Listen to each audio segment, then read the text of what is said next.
2026 সাল যে বিশ্ববাসীর জন্য আসলে কি অপেক্ষা করতেছে আমার নিজেরও একটু টেনশন লাগতেছে। বিশেষ করে আমেরিকার প্রেসিডেন্ট ডোনাল্ড ট্রাম্পের এই যে সর্বশেষ কিউবারে ধমক দেওয়া, এড়ে ধমক দেওয়া, ওই দেশের প্রেসিডেন্ট তুলে নিয়ে আসা, এক দেশের আইল্যান্ড দখল করে ফেলা, না দিলে সামরিক বাহিনী পাঠাই দেওয়া, যেহেতু ক্ষমতা আছে ক্ষমতার কোন লেভেলে অপব্যবহার করতেছে। এমনকি রাশিয়ার প্রেসিডেন্ট থেকে শুরু করে কাউরে কিন্তু বাদ দিচ্ছে না, ভারতেরও দেখেন বড়াই ফেলছে, তাই না? তো এর মাঝখানে এই মুহূর্তে সবচেয়ে বেশি আমেরিকার টার্গেট হচ্ছে ইরান। যে কোনো কিছু একটা ঘটানোর পরিকল্পনা, কারণ ট্রাম্প এর আগের বার যখন ক্ষমতায় ছিল তখনও ইরানকে বড়ানোর বহুত চেষ্টা করছে, পারে নাই। এইবার ক্ষমতায় এসা তারা পুরানা যে মিশনগুলা এগুলাকে কিন্তু বাস্তবায়ন করতেছে। আপনি দেখেন ধাপে ধাপে তাই হচ্ছে। এর মধ্যে আলোচনা আরো আসছে, একদিকে যখন ইরানকে মানে নানান ধরনের হুঁশিয়ারি দিচ্ছে, এর মাঝখানে দীর্ঘ 51 বছর পর মার্কিন সামরিক বাহিনীর সবচেয়ে সুরক্ষিত এবং রহস্যময় বিমান বোয়িং E-4B নাইট ওয়াচ, এটা হচ্ছে বোয়িং E-4B নাইট ওয়াচ, বলা হচ্ছে যে গত 8ই জানুয়ারি বিকেলে লস অ্যাঞ্জেলস আন্তর্জাতিক বিমানবন্দরে বিমানটি অবতরণ করে। এরপর থেকেই বিভিন্নভাবে আলোচনায় আসছে, কোথাও পারমাণবিক যুদ্ধের আলোচনা, কোথাও হচ্ছে যে বড় কোনো একটা মিশন চলছে, হতে পারে এটা ইউরোপকে দখলের চেষ্টা, নানান কিছু আলোচনায়, বাট দিন শেষে ইরানের নামটাই বেশি আসছে। এই বিমানটির একটা নাম আছে ডুমসডে।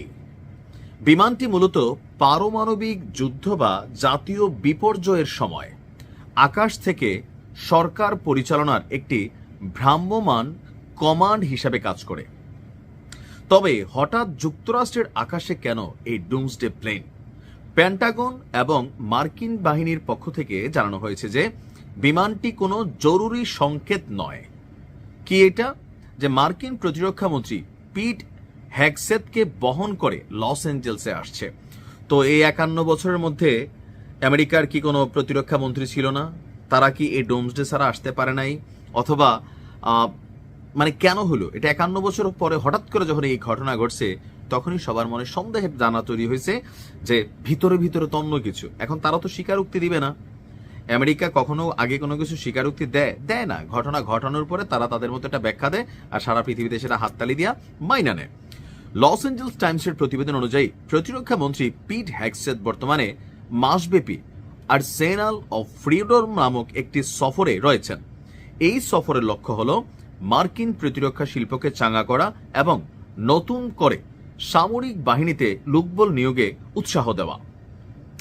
লস অ্যাঞ্জেলসে অবস্থানকালে হ্যাগসেথ মানে প্রতিরক্ষা মন্ত্রী রকেট ল্যাব নামক একটা মহাকাশ গবেষণা প্রতিষ্ঠান পরিদর্শন করেন এবং UCLA-তে ক্যাডেটদের সঙ্গে এখানে তিনি একটা সাক্ষাৎ করেন।